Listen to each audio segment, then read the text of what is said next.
Hey trappers, welcome back to Trap TV. Yo guys, we've been doing great on the views. If you're like Juliana and you love this content, make sure to hit that like, hit that subscribe, and put that notification bell so you know when I go live or make a new video. I wouldn't want to send my shooter Nick to pull up on you. Let's go. Yo, welcome back to Trap TV. What is going on, guys? We are here for Kanan, Season 2, Episode 10, our season finale. If you don't know, now you know. We are here, guys. I just want to thank everyone so much for all the views, everyone tuning into all the videos, everyone watching, everybody commenting, everyone dropping likes. This is it, guys. Let's get right into it. Let's go. So in our first scene, we come up on Marvin, and Marvin is confronting Sam. He has found Sam. Sam is in a smoke spot. He's smoking with another guy. And Marvin comes in, he immediately shoots the guy Sam is sitting next to, and Marvin tells Sam that he gave him a chance, that he should have stayed on the bus. And then Sam's like, "Oh, I'm gonna go get back on that bus." But Marvin's like, "No, it's too late." So then Sam starts telling a story about when he used to work, when he used to be in a cubicle and all that. And he takes one last hit from the crack pipe. He tells Marvin that sometimes you turn a corner that you can't turn back. And then Marvin shoots him. Now we come in on Rock, and she's waiting at a restaurant for Neek and Worrell. Neek comes in, he sits down, they have a sit down, and Neek tells Rock that Sal Baselli is coming for her. Rock says that she isn't afraid. She says that as soon as this Jersey stuff is over, that she's gonna be expanding and that she's gonna be looking for someone with experience like him and wants to move him up in the organization. Neek says that he will respectfully have to pass because him and Worrell are moving on the greener pastures. Rock says that she has sharp elbows, and as long as her and Neek don't bump into each other in his new greener pastures, everything will be fine. Neek shoots his shot at Rock. He wonders if she thinks of him in that way. And Rock says no, that there's no water cooler conversations happening around here, and that is just work. Neek takes off, and everything's pretty cordial as he leaves. It seems like they're in a much better spot than how they started this season, and he walks away. And at the end of that, you can see Rock kind of thinking to herself, well, maybe what would life be like if her and Neek were together? So now we come in on Kanan and Famous in Famous's apartment, and Famous is saying, "Hey man, you've been staying here, now you got to start kicking in a little bit." And Kanan's like, "Oh, it's cool, we got to hit these corners." But he's gonna need Fame to be down with the crime. So is Fame gonna be down with the crime? Let's see. Fame asks Kanan if Rock is gonna give them weight. And Kanan says he's gonna take the weight because it's his, and it's always has been his. So Kanan's on a power trip right now. He feels like he's gonna walk in there and just take Rock's drugs and go sell them for himself. So now we switch to Lou and Zisa inside Bulletproof Records. It seems that Lou has gotten some papers. It's very concerning to Lou. Zisa comes in and she says she wants to get into the booth. And Lou says, "Oh, I thought that you were taking a break mourning the Cartier situation." So here we go again with Lou playing dumb, murdering someone. When he murdered Crown, he kind of played stupid with Rock. Now Cartier's dead, he's playing stupid with Zisa. And she says no, she only wanted to take a break because her parents are worried that Cartier was killed in relation to the music. Lou still says silent, and he gets her in the booth, and he starts looking at these papers, but he throws them away when she starts to sing. So now we're outside of Kenya's church, and we see our friend Corey walk by, the guy who used to like Juke and took her out on a date. Once he walks by, Juke pushes this guy, then she punches him, and she says that the date was a setup. She says that he's a snitch, and he told the other church people that she is a lesbian. Corey says that Sister Kenya put him up to it and wanted to see if she liked guys. At this point, Juke starts kicking this guy's ass, and I'm telling you, Juke is stomping this dude's chest in with her Timbs. Eventually, some cops driving by see Juke laying the smackdown down on this dude, and they stop and they pull her over. The cops pull Juke off of this guy, and he is leaking. Juke starts insulting him, calling him a pussy ass bitch, saying he got beat up by a girl. It's crazy. And he says Juke cheap shot him, but we all know that he's seen Juke coming. Let's go. We now switch to Burke looking for Sam in crack houses. She doesn't get much info, and she starts threatening to arrest people. At that point, there is a guy who tells her that Sam had a bunch of money and that he didn't want to share anything, and that he's in one of the heated houses that he can't get into. She asks for the exact address, but then this agitates a lot of the crackheads, and they tell her to get the hell out. So now we switch to Sal Baselli, and I guess he's going to that fish house we were talking about in the last episode.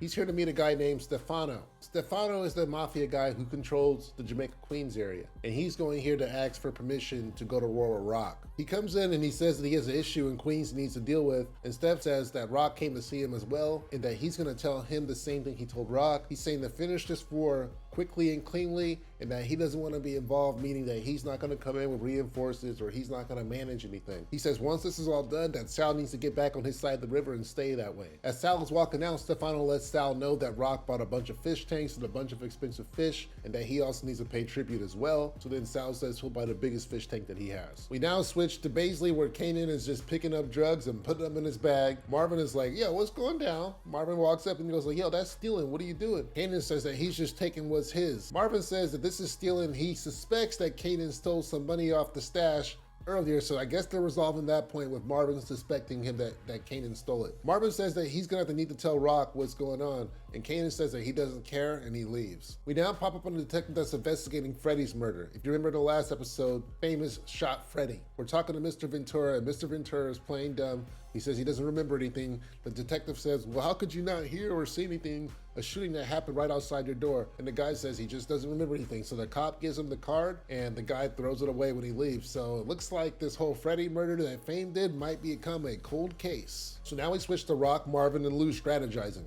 Rock is saying that she met with Neek and that he didn't know anything and that she didn't give up any information. She says that Neek only cares about himself. Interesting. Rock says that she has people coming in and she's guaranteed from Stefano that there will be no interference from him or anyone else like Neek, and that they can make this go clean if they do this tonight. She's pretty much pumping up Lou and Marvin to do the job, and she's saying that once this is all done, it'll just be a bump in the road in their new empire. We now switch to Burke and Howard, who have now found Sam's homicide. Burke says this looks like an execution, and Howard's like, wait, let's not jump to conclusions. And then Burke says, no, because Sam was going to go on record about your shooting. They go back and forth for a little bit, and Howard asks Burke if she thinks that his shooting is related to Sam's murder. And Burke says, I don't know, is it? So Burke is kind of accusing Howard a little bit, but Howard says that Burke is kind of in over her head and that she needs to back off. We now go back to the Thomas house with Marvin and Lou leaving. Marvin asks Lou if he's going to be okay, and Lou's like, he's not okay at all. So Lou's, he looks a little distraught as he's leaving the house. Rock asks Marvin if Lou's gonna be ready. Marvin says that Lou will be ready to do the job, but that he doesn't want anyone to get hurt. Rock asks Marvin, when did you start taking up for Lou? Lou usually leaves you holding the bag. Marvin says Lou did not hesitate when it came to retaliating against the Italians who made an attempt on his life. Marvin then tells Rock about Kanan coming in and taking the drugs and not caring about her finding out. Rock says that she will deal with Kanan and to focus on hitting the Italians. We now switch to Juke, who's in jail, and she is suddenly being sprung out. As she's leaving, Burke gets out of her car. It looks like it was Burke who got her out of jail. Burke says that she might be Juke's guardian angel. She says that she's done Juke a few favors and she needs to know if Kanan is Howard's dad. Juke lies to Burke and says that Kanan's dad is DEFCON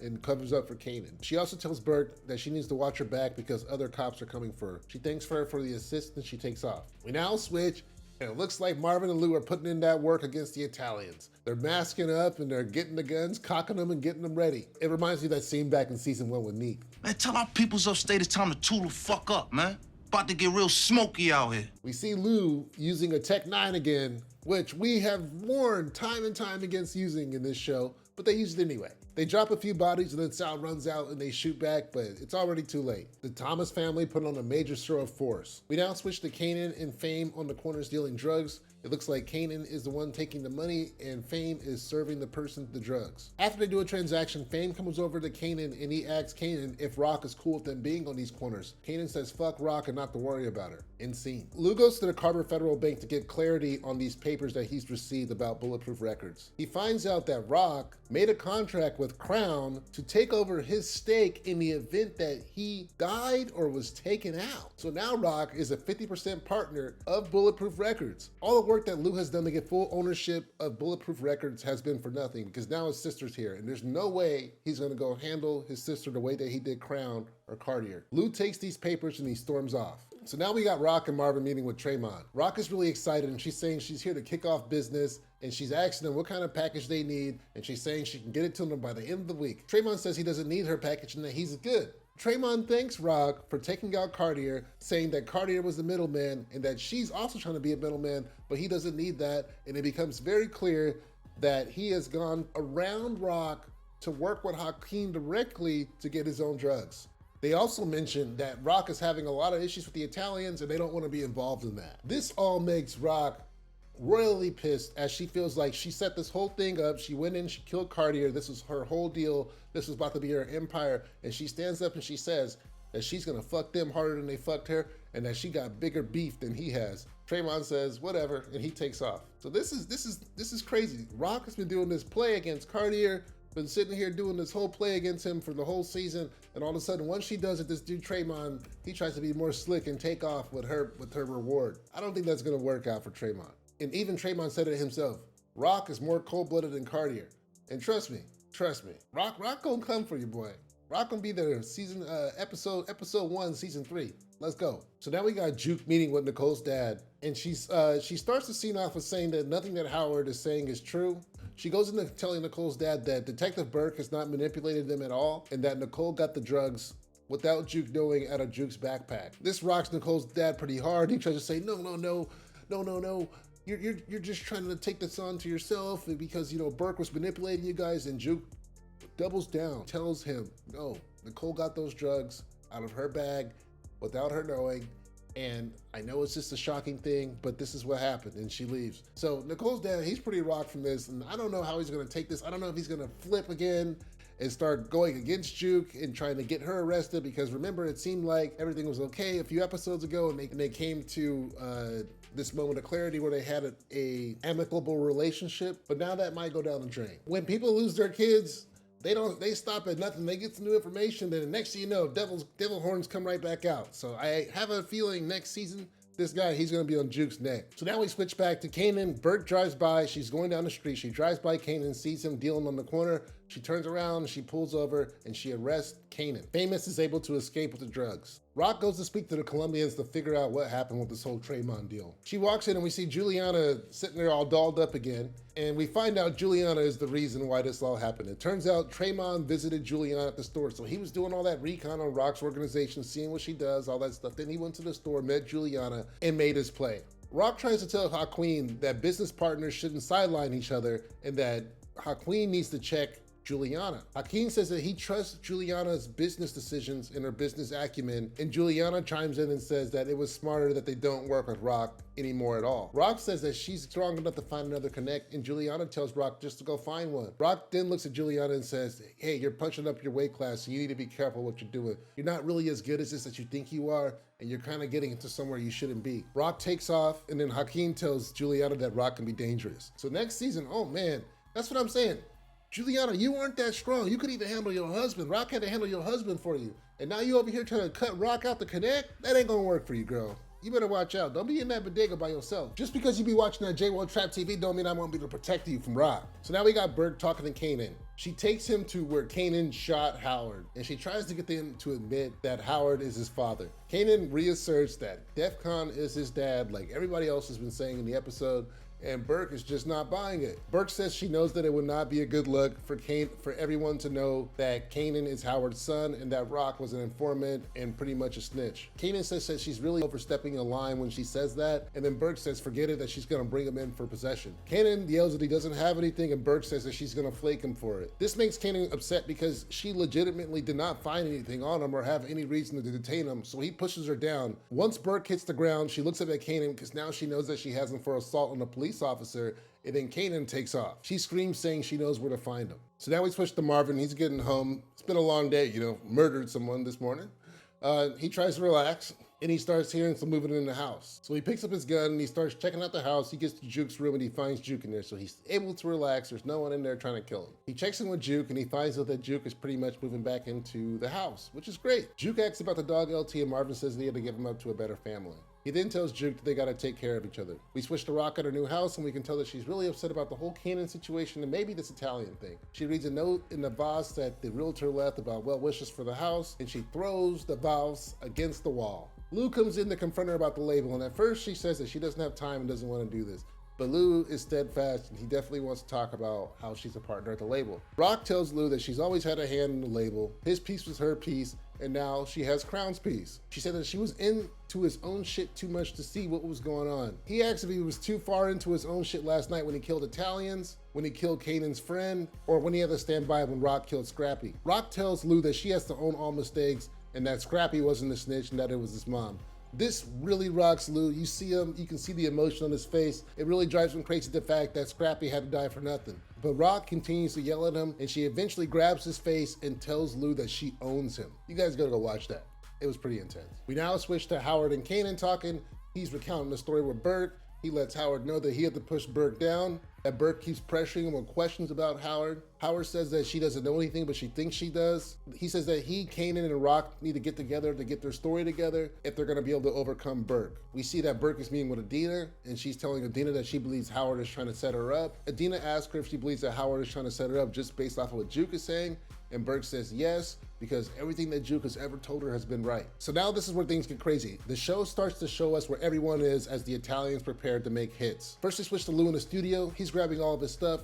He's really frustrated about the conversation he had with Rock. Zisa asks what's wrong, and Lou says that Rock is the problem. He's saying that he's just gonna let Bulletproof Records burn. He doesn't want to make the record label successful if Rock owns half of it. We cut to Marvin at Baisley. He's checking on operations to make sure everything is running well. He's also checking on the count. We move to Neek at his spot, and he's having some trouble with some customers coming back after they got drugs. And then he's over here talking to Royale. He's saying they have to get out of the crack business. Only old heads do crack. They got to change their business to look at what the young guys are smoking to make more money. We also switch to another random Thomas house with a bunch of red shirt guys inside. No one important, but they're also checking their count. We go to Rock's house, and she's looking at a picture of Kanan. She's now at her old house. And we also see Kanan and Howard driving. Finally, we switch to Sal. He's in a pool bar and he starts putting on music. The first house that gets hit is the house with the random associates who are playing dice. The Italians come in and they kill all the Thomas associates inside. Next is Neek's spot. They get a knock on the door and they think it's someone who forgot a personal item. The Italians, they rush the door. They come in with automatic weapons and shotguns, and they kill pretty much everyone in the room. Worrell takes a shot at him, he gets killed, and then Neek comes out with the AK-47 and kills all of his assailants. Neek survives, and he's pissed that Worrell has died. We get two guys that go to Bulletproof Records. They come in and they immediately shoot Zisa. Lou ducks, and he's able to distract them long enough to get a shot off on both and survive. We go to Marvin at Baisley. The Italians, they come in up the elevator. They start killing guards. Marvin instructs the drug dealers at Baisley to drop the drugs down to shoot, and he's able to get people out the back exit while defending the drug stash. Eventually he takes a hit and he's able to escape. A man in the wheelchair, if you guys remember this guy earlier in the season when Marvin practiced his anger management skills on him, this guy, he helps Marvin escape from the Italian hit squad. We now switch to Rock's house, and Kenya is walking to Rock's house. She goes to Rock's door, and we don't see her security outside in the beginning. She goes to Rock's door. She knocks on the door. Rock grabs a gun. She answers the door. Kenya says he needs to speak mother to mother. She starts going on about how Juke assaulted Corey, but then next thing you know, Rock asks about her security and where they're at, and then she notices that they're dead, and then she notices some Italians walking up to kill them. Rock says, get down, and she runs, and next thing you know, you see Kenya just get chopped up by gunfire, and she just dies. Now, I don't know if she deserved that, but I think for her bringing Juke in to get whipped, she had to get something, and man, that was a pretty bad death. So the Italians, they keep shooting and they got Rock cornered.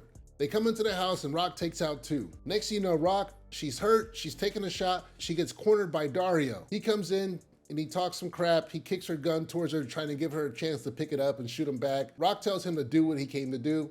Next thing you know, at the last second, the guy gets shot in the back by Neek.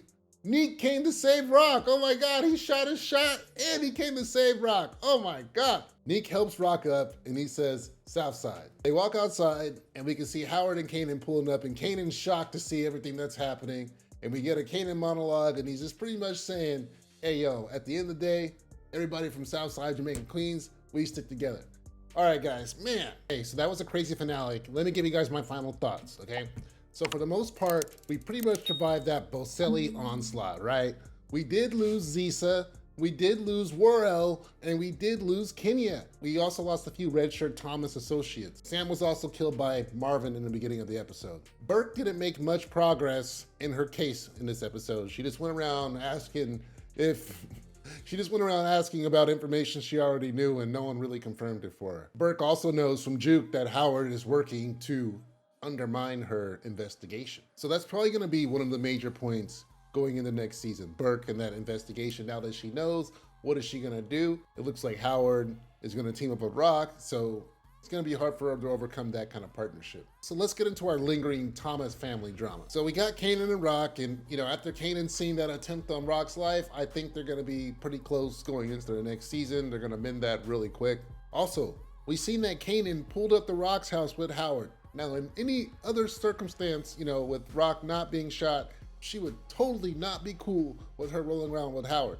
But I think they're gonna get a pass based on what just happened, and hopefully they might be able to talk and come to some kind of agreement on how they're gonna go forward against Burt. Because at the end of the day, it's really important that Rock keeps her name clean on these streets. She's gonna have to work with Howard to get that done. Moving on to Lou. Lou feels violated that Rock came in and took another 50% stake from him in Bulletproof Records. As I mentioned before, after all the work that he's done to get Cartier out, for Rock just to come in and, you know, her to be his sister and him not to have control of his business, that is literally killing him. He's also shaken by Scrappy's pointless murder, and he's also lost his best artist in Zisa. So he's pretty much all alone when it comes to Bulletproof Records. And remember, it didn't even seem like he wanted to be involved with it anymore. We got Marvin and Juke in a better place. Juke is actually moving back into the house, which is good. It looks like Juke is kind of over the whole Kenya situation, but we know that Marvin was critically injured inside the Boselli raid inside the Baisley Tower, so we gotta watch out for that too. So let's talk about Rock versus Tremon versus the Colombians. We know that Rock took out Cartier to take over his empire, but it looks like Tremon cut her out as that middleman. She's been going on for the last few episodes talking about how she's about to expand, how she's about to get this new empire. She even offered Nick a job in this episode. So I assume much of season 3 will be dedicated to her actually taking over this empire, moving against Tremon, working against the Colombians to get all this back. Speaking of the Colombians, Rock is gonna have to put Juliana in her place. Tremon approached Juliana, which pretty much cut Rock out of that whole business relationship that she was gonna have with Cartier's empire. Now that Neek has saved Rock's life, I don't see Rock going to kill Neek. I think she's gonna move closer to Neek, and she's gonna wanna take out Juliana for her treachery. And as I mentioned before, when we first came up against Juliana, she wasn't that strong. She couldn't even handle her husband. What makes you guys think that she's gonna be able to handle Rock? She should not have stepped up against Rock. She's definitely playing out of her league. Finally, Sal Boselli, and this will probably get handled in the first 1 or 2 episodes. I don't know if Rock can take out a mob boss, but it didn't look like Stefano had much respect for Sal. So after Sal has failed to take out the Thomas Association and most of the major players are still alive,